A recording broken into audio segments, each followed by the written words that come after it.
been trying to figure out how to introduce this piece, to say that it's a true story, or to give it some sort of gravitas, because this is an occasion of celebrating Dr. King and his the gravitas and dignity of his life. Unfortunately, dignity and gravitas are not things I do particularly well, so I think I'll just start in on this and go from there. It's called On Mapping Slave Cemetery.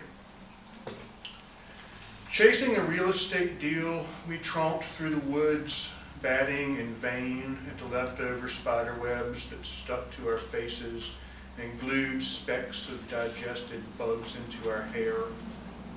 We carried a bundle of small pink flags and a 100-foot tape measure. Last November's leaves crashed under our feet so loud we could hear no other sound. We followed a small creek that seemed to laugh at our work. Someone must have known these graves were here. Such digging takes much work. They would be easy to overlook, so modest in these resurrected woods, vague depressions littered with years, forgotten by sight, deprived of even the rattling sound of leaves and cracking limbs that rot and dissolve into the ground, neglected bones, forgotten faces, like a suture scar, the stones one at the head, one at the foot. 5 paces measure the separation of each stitch in this ragged streak. A poison vine slips through, covered in woody hair. We are 3, me, my father, and his business partner. 3 divorces between us have grayed our hair.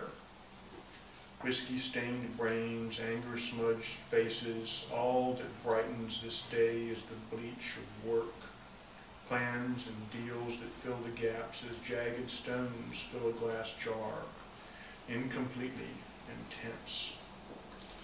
Measure them wrong, and the shattering will foul the room with rough and bleeding words. In these quiet woods, we can put that risk away and search for graves unnamed, and remark how each one faces the same direction. East, toward the morning sun, waiting for resurrection's trumpet to sound. 3 graves mark the first row, 6 little pink flags. 15 feet 10 inches, call it 16. The sound of a train rattles the air. No one lying in this ground ever heard a locomotive before his hair was eaten by worms and time. Him, maybe there were women in this ground too. Their faces, what did they look like? Cannot know. The fields and barns are gone too, where they did their work. 29 feet, let's make it 30. We want to give them space in these woods.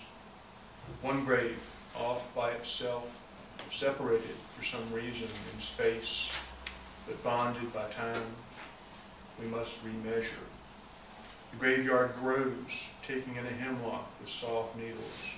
Its height and girth measure time better than any calendar or watch or even the bones of man. Strange as it may sound, it seems as if we have found some treasure in these Virginia woods.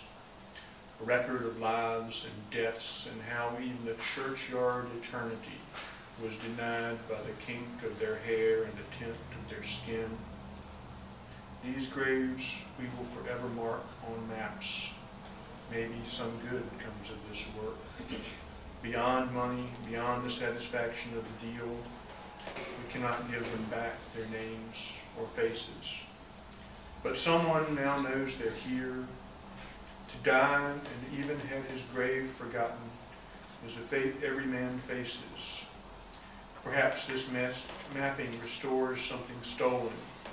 Perhaps it eases a lingering guilt by some small measure, or hands a fraction of satisfaction to our own lives, something greater than this survey work. Maybe, though, we are just hiding here in this spring, in this cool hollow, off a twisty road with the sound of birds. Our task is clear. Draw a shape on a map. No lawyers, paperwork, or angry women in their hair. This is why men go into the woods. We would sell these woods and the graves in them. Could we tell them to their faces that even in death they are property?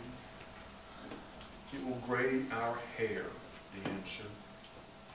We may measure ourselves against the past, but the sound of shovels digging will work its way to our ears.